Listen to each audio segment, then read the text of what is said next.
Hi folks, welcome back to the channel. Thank you very much for joining me once again. You are always most welcome. Well, today something very different from our friends at ICM in the Ukraine. They have produced, a part of their new latest releases for 2024, they've produced this very unusual subject. It's the FWD Type B, the US ammunition truck from World War One. And just a monster vehicle, really. Most unusual as well. You know, you look at it, I think I mentioned this when I did the review of the catalogue. You look at the artwork on the front and it's got like an armchair, a very luxurious looking seat, the driver and the co-driver sit in, and then behind you you've got, you know, probably about 10 tons of Amaton explosives and various shells and things that they're carrying. So, yeah, you need all the comfort you can get, I expect. Anyway, it's a very interesting looking thing. It's got a huge sort of wheels, doesn't seem to have the greatest amount of suspension, although I'm sure it has got leaf springs, but hopefully it's got enough to stop anything detonating. Very interesting subject. So it's kit number 35656. On the side, I zoom you in, on the side we have got 35th scale, of course, this time. More of the traditional scale. We've got three different options. We've got basically the sort of open option, American Expeditionary Force in 1918, the American Expeditionary Force in May 1918, and that's this time it's got a bit more camo and it's got a cover on the top, and then you've got the US Ordnance Department in 1918.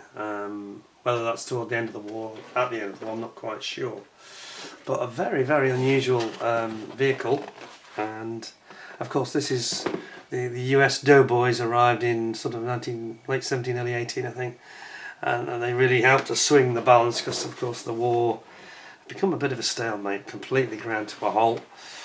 The Germans had a big offensive, which the Michael offensive, I think it was, and that sort of failed. And then there was the Allies.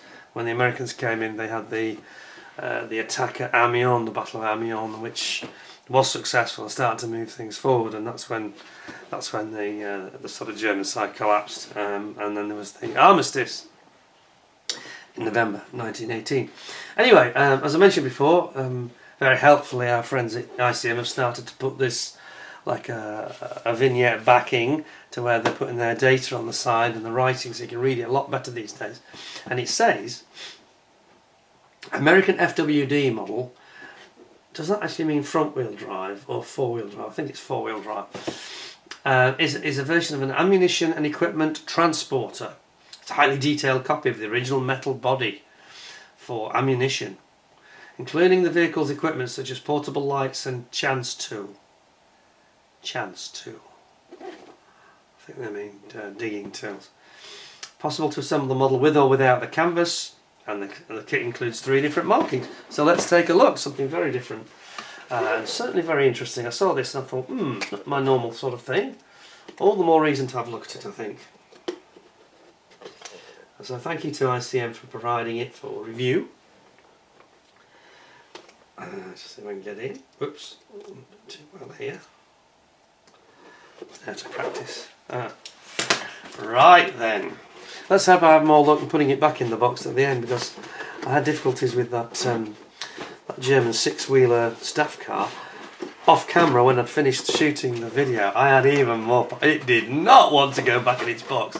It was almost like a jack-in-a-box sort of situation. And I never quite got it back in the same as it was at the beginning, and it was almost like a Chinese puzzle. It was really horrendous. I could not get that thing to go back in properly. But anyway, let's hope we have more luck this time.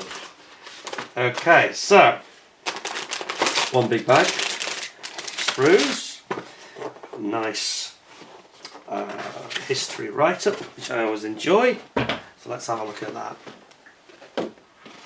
See what it says here. So it says the American four-wheel drive auto company, FWD, was once an innovative enterprise that developed and produced four-wheel drive vehicles.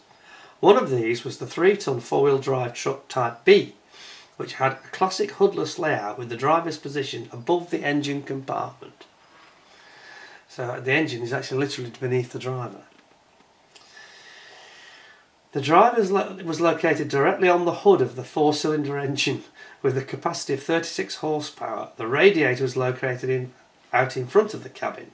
During World War One, the US Army ordered 15,000 of these vehicles. Quite a lot, isn't it?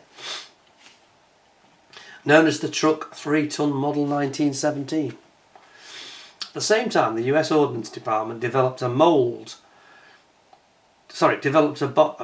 body model for transporting ammunition, and some of these FWD Type B vehicles were equipped with similar bodies. These ammunition transporters were used by the American Expeditionary Forces in Europe, where they carried artillery shells and various pieces of equipment. Additionally, they were involved in towing artillery pieces. Okay, very interesting. Right, let's have a look at what we got then. Let's zoom in a little bit for the instructions.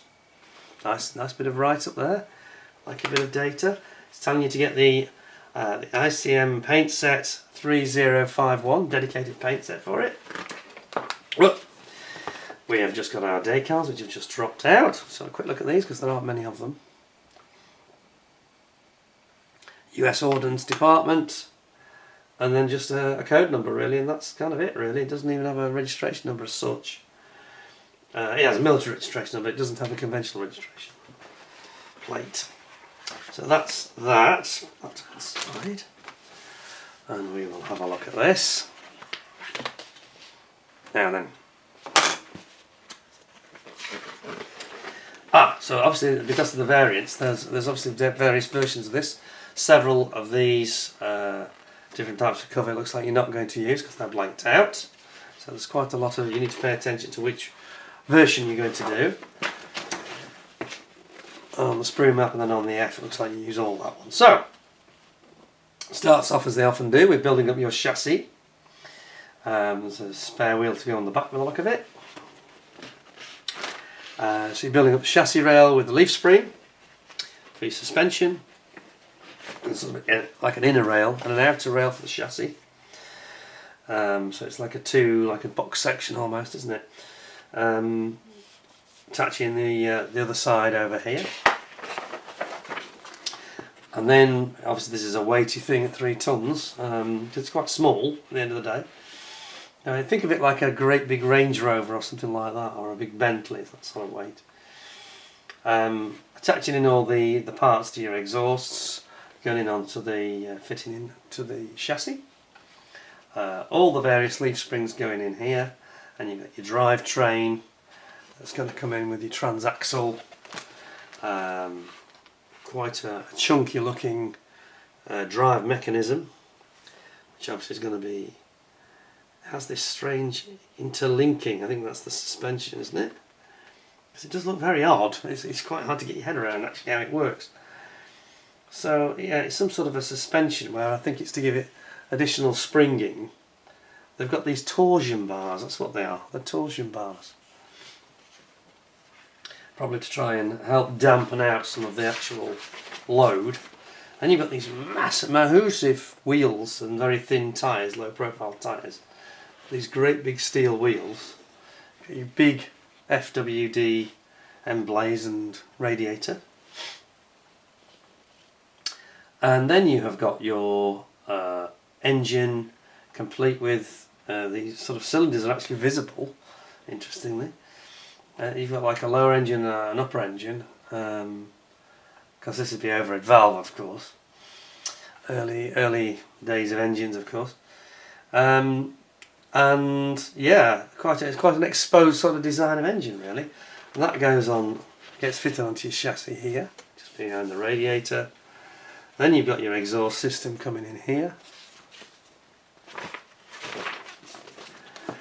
And then you've got your sort of things like the alternator, I think it is, being fitted. And then you've got your drive system, transmission system.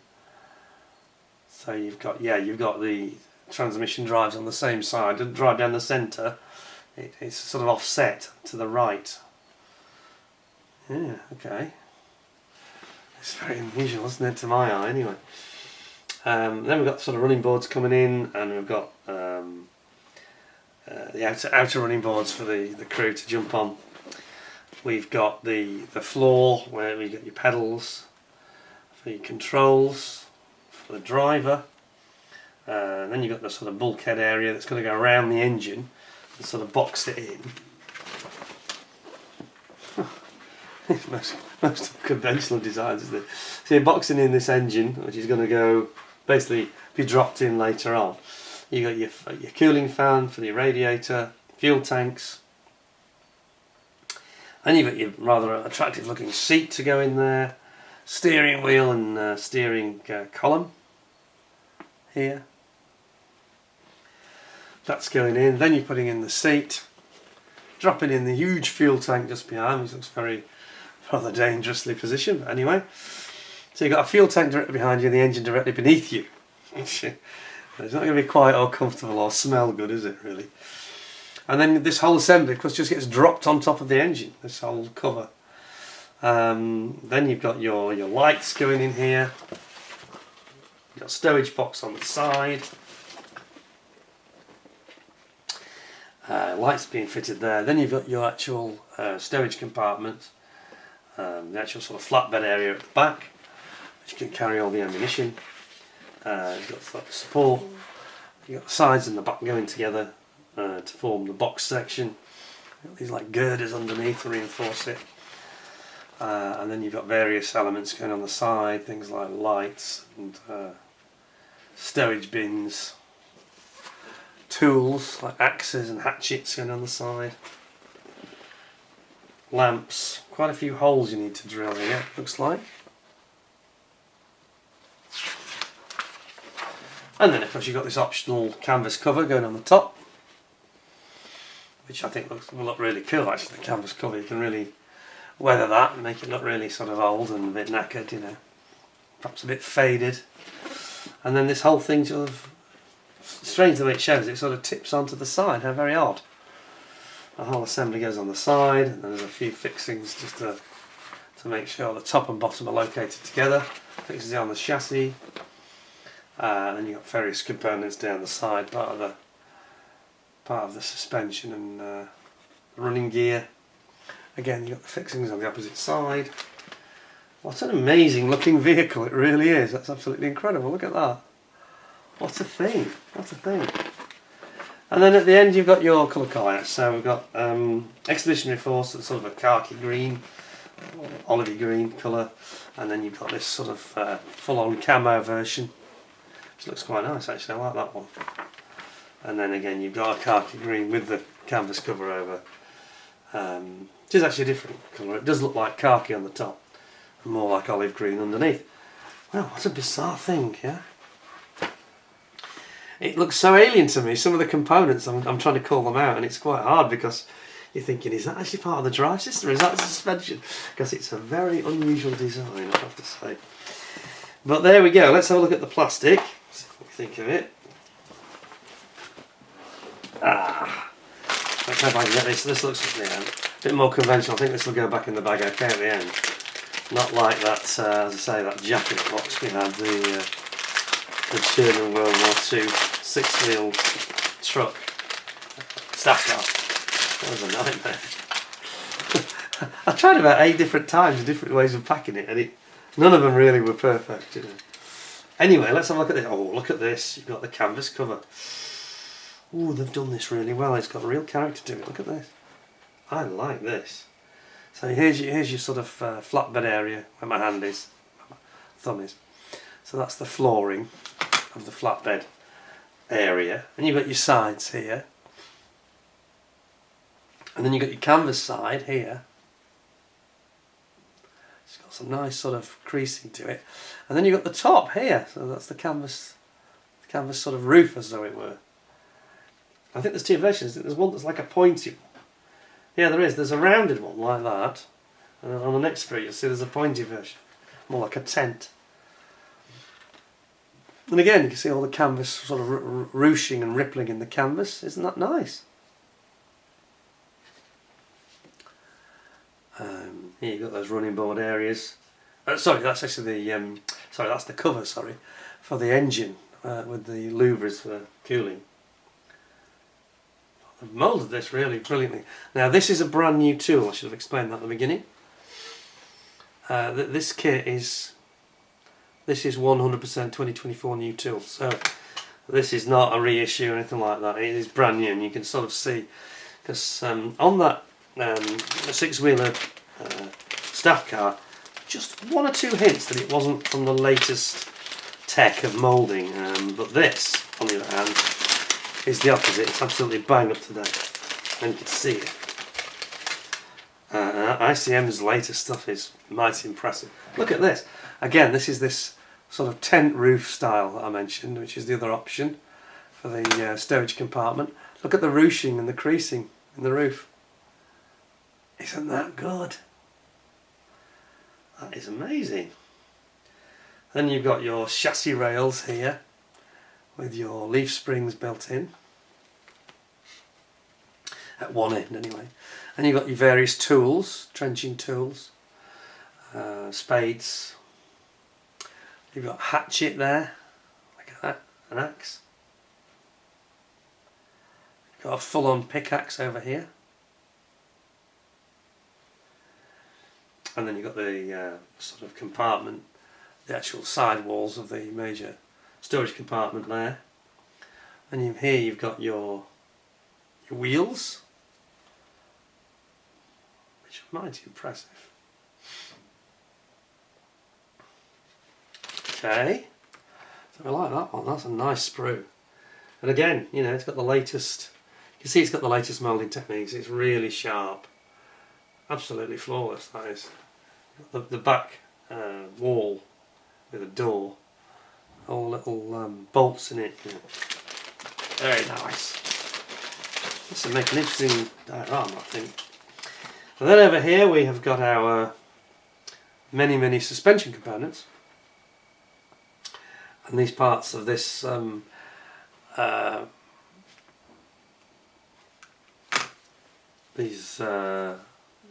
got the leaf springs,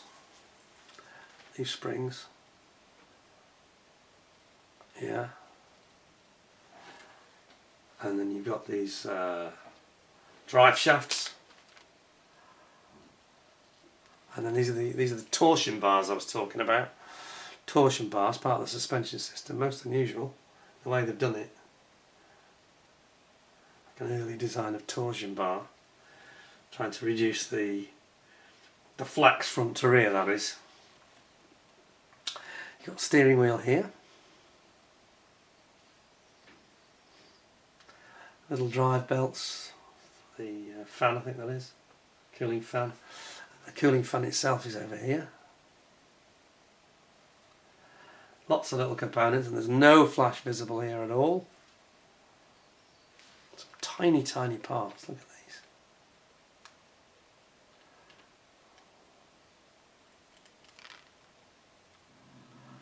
You've got the handbrake there, look. Handbrake and gear selector. You've got the steering components here.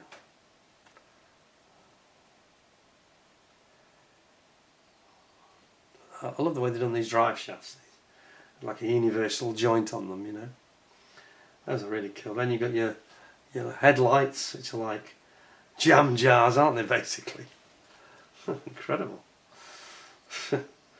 And then you've got, these are the actual part of the engine. These are the cylinders of the engine. A bit crude, you might say, but of its time. It's over 100 years ago. Oh, sorry, one thing I didn't show, which I should draw your attention to, is this one, just next to where my thumb, my little finger is. That's the cranking handle for starting the engine. Like a Model T, you know.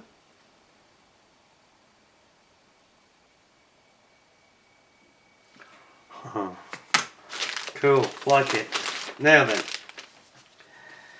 Oh, now we've got lots of little parts that are sort of trim, and the radiators. We'll start with the radiator, I think.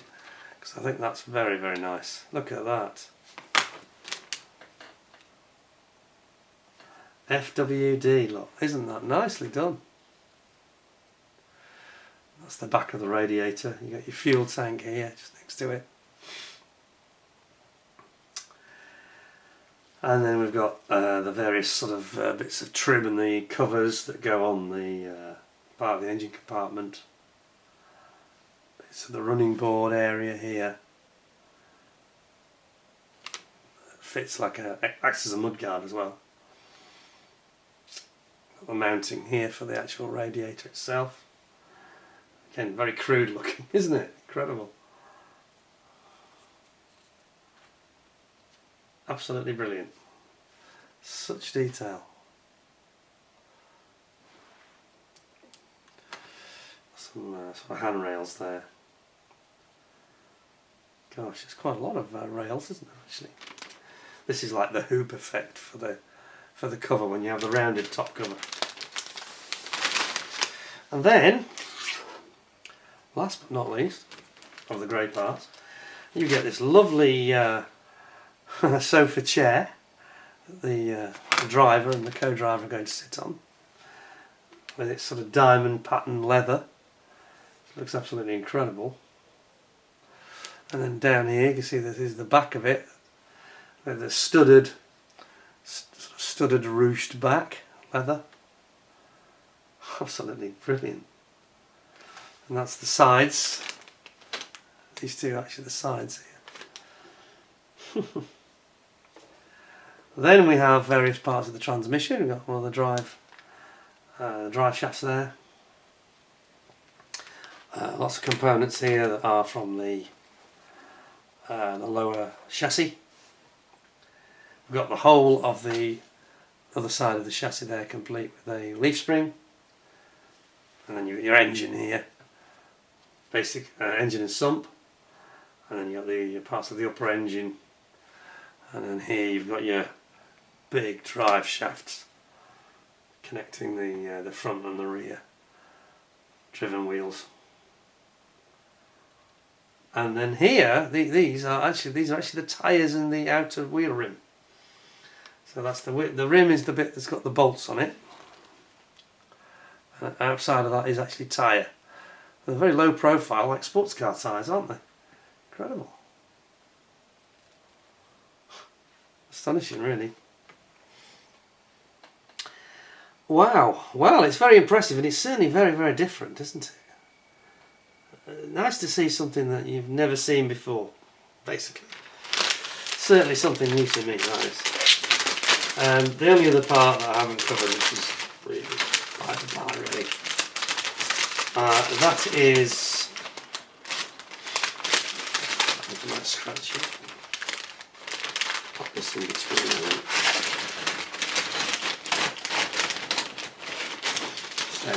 This is where it all goes wrong, isn't it?